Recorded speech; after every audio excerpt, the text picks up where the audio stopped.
Hello everyone, I hope you all are doing great. So हमने last video में पढ़ा था सेक्शन 43(1) और उसके कई सारे एक्सप्लेनेशंस।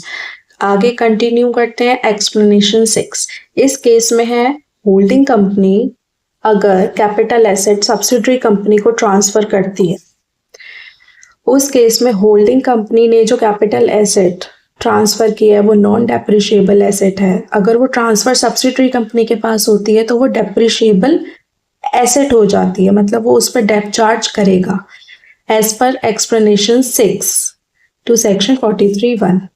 उस केस में एक्चुअल कॉस्ट वही रहेगी जैसे ये ट्रांसफर हुआ ही नहीं, मतलब अगर ट्रांसफर नहीं होता उस केस में होल्डिंग कंपनी के पास जो एक्चुअल कॉस्ट होती कैपिटल एसेट की सेम वही सब्सिडरी कंपनी के पास रहेगी। इसके लिए दो कंडीशंस फुलफिल करनी बहुत ज़रूरी है कि शेयर कैपिटल जो सब्सिडरी कंपनी की है वो पूरी कंट्रोल में होगी होल्डिंग कंपनी के। Second, subsidiary company Indian company होगी। इसमें एक्सप्लेनेशन 2 टू सेक्शन 43(6) भी जुड़ जाता है। इस केस में कैपिटल एसेट जो होल्डिंग कंपनी के पास है वो उस पर डेप्रिसिएशन क्लेम करती है, वो ट्रांसफर हुई है सब्सिडरी कंपनी के पास। और इसमें सेक्शन 47 भी जुड़ जाता है। इसमें सेक्शन 47 के अकॉर्डिंग जो होल्डिंग कंपनी ट्रांसफर कर रही है सब्सिडरी कंपनी के पास कैपिटल एसेट वो ट्रांसफर नहीं कंसिडर की जाएगी। उस केस में कैपिटल गेन टैक्स की उसको होल्डिंग कंपनी को एग्जेम्पशन मिल जाएगी।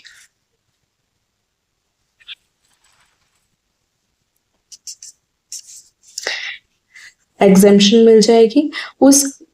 अब ये एक्सप्लेनेशन 2 जो है वो ओवरराइड करता है एक्सप्लेनेशन 6। ओवरराइड मींस 6 में जो भी दे रखा हो वो 2 नहीं मानेगा।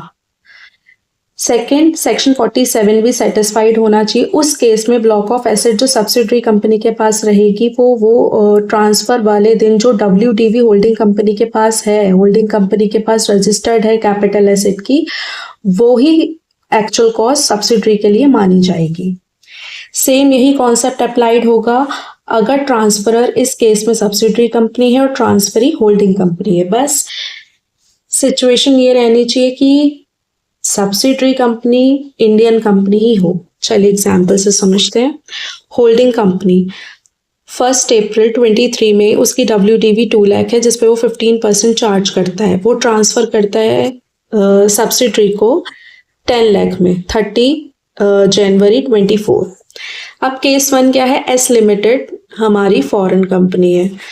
अब इस केस में हमारा सेक्शन 47 तो अप्लाइड होगा नहीं क्योंकि यहाँ सब्सिडरी कंपनी हमें इंडियन कंपनी नहीं बताई गई है, वो फॉरेन कंपनी है।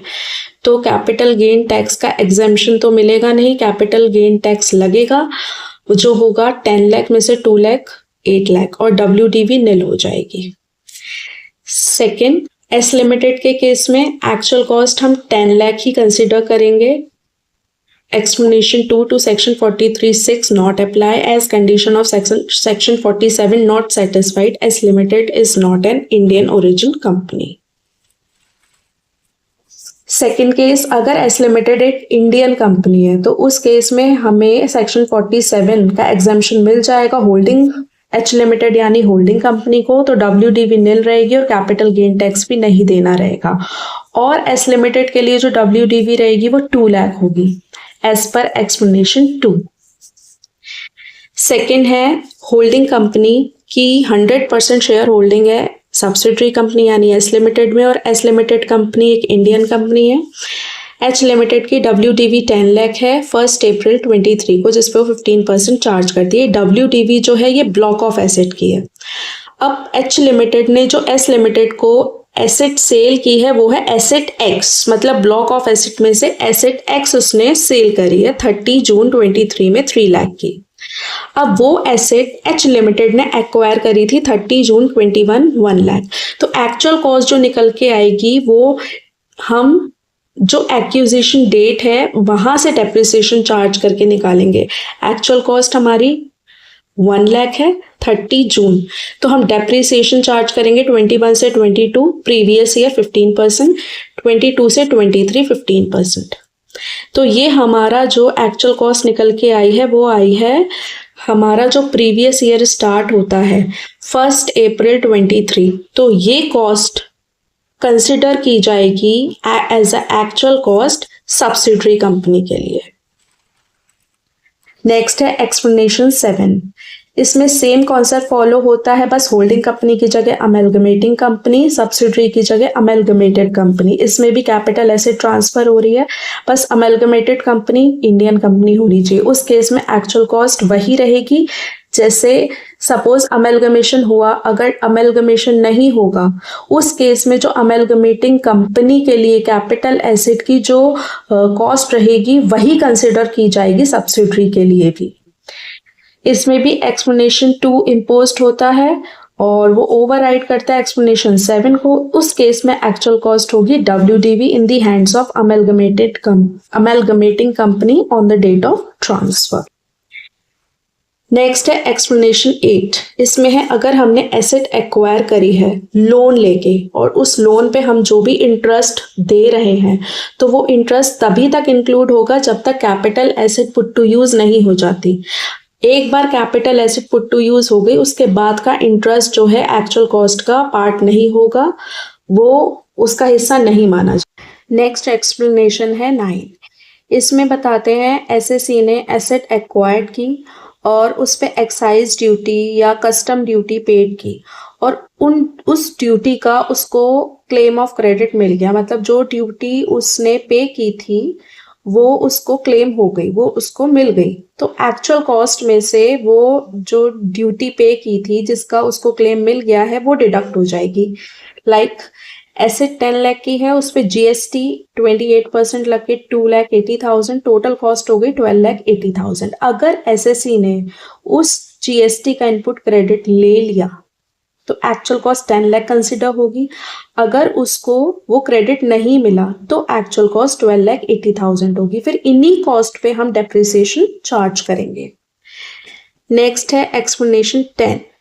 इस केस में एसएससी ने एसेट परचेज की, अब उस एसेट की कॉस्ट डायरेक्टली और इनडायरेक्टली बियर करता है सेंट्रल गवर्नमेंट, स्टेट गवर्नमेंट या कोई भी अथॉरिटी किसी लॉ के अंडर या कोई भी पर्सन। अब कॉस्ट कैसे बियर करता है कि उस कॉस्ट की एसएससी को सब्सिडी मिल जाती है, ग्रांट मिल जाता है या रीइंबर्स हो जाती है वो।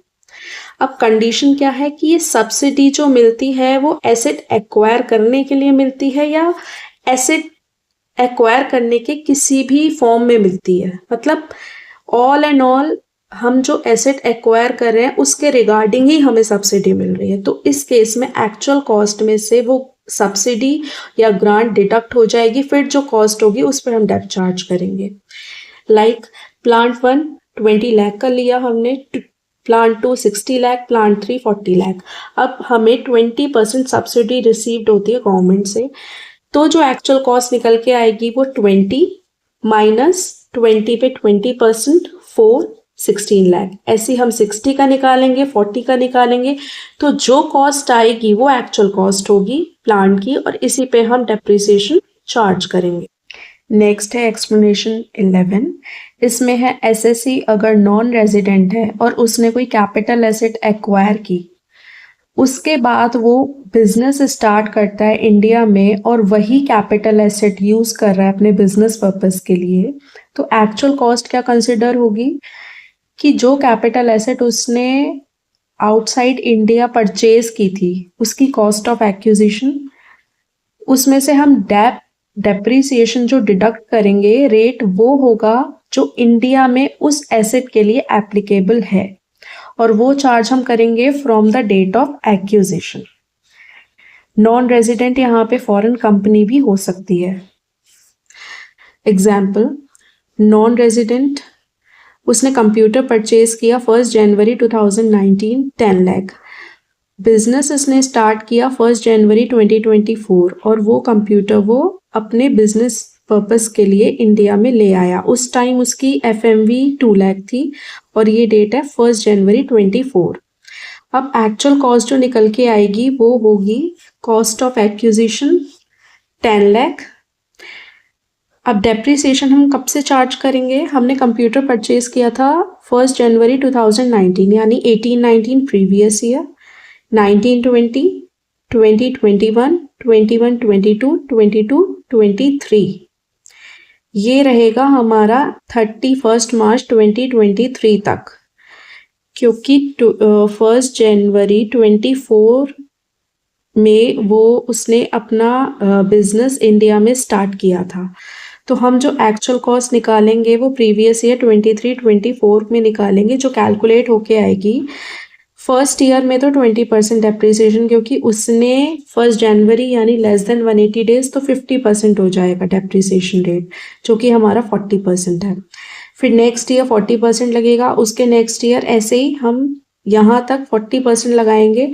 ये सब डेप्रिसिएशन डिडक्ट करने के बाद जो वैल्यू आएगी वो वैल्यू होगी एक्चुअल कॉस्ट उस एसएससी की जिसने अपना बिजनेस इंडिया में स्टार्ट किया है।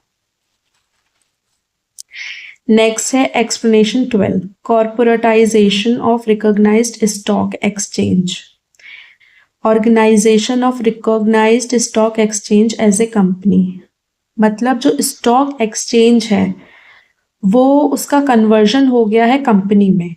तो जितने भी मेंबर्स स्टॉक एक्सचेंज के हैं वो अब शेयर होल्डर्स हो गए हैं, ओनर हो गए हैं कंपनी के। तो उस केस में एक्चुअल कॉस्ट वैसे ही रहेगी, सपोज कि ये कॉर्पोरेटाइजेशन हुआ ही नहीं हो। अगर ये चीज नहीं होती तो जो एक्चुअल कॉस्ट उस स्टॉक एक्सचेंज की चल रही होती वही वैल्यू जो है एसेट की एज अ कंपनी होगी। Actual cost as if there is no such corporatization. Last है एक्सप्लेनेशन 13, इस केस में है कैपिटल एसेट।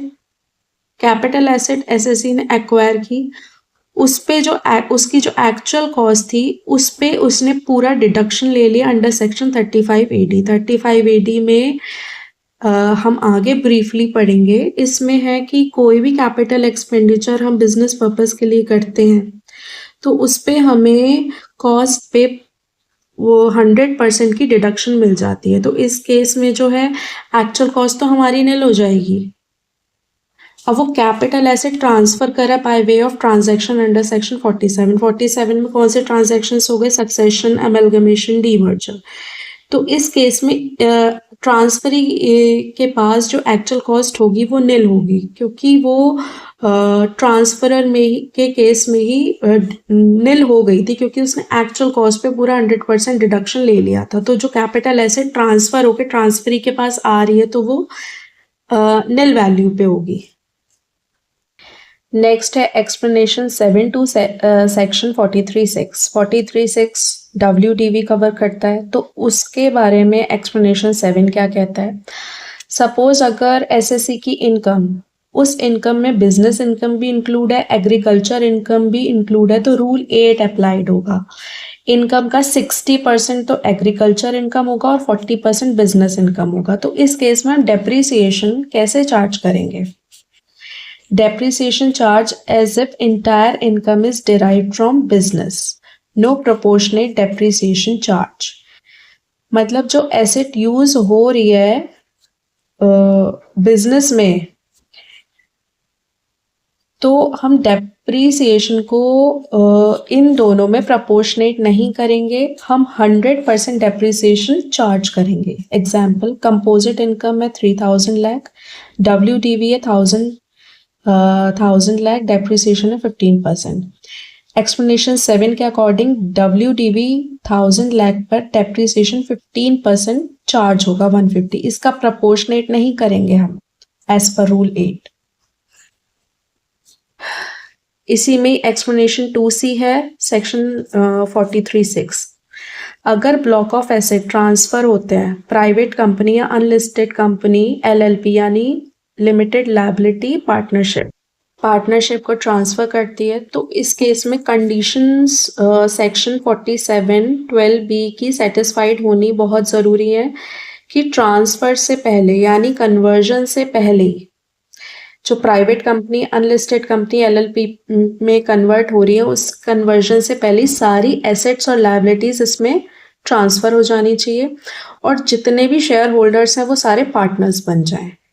तो ये फुलफिल होनी ज़रूरी है, तभी हमें कैपिटल गेन टैक्स का एग्जेम्पशन मिल जाएगा। एग्जाम्पल, कंपनी की WDV 1 अप्रैल 23 को 48 लाख है, कंपनी ने परचेज की जून में 2 लाख और ब्लॉक ऑफ एसेट LLP में सेल आउट कर दी अगस्त में 80 लाख।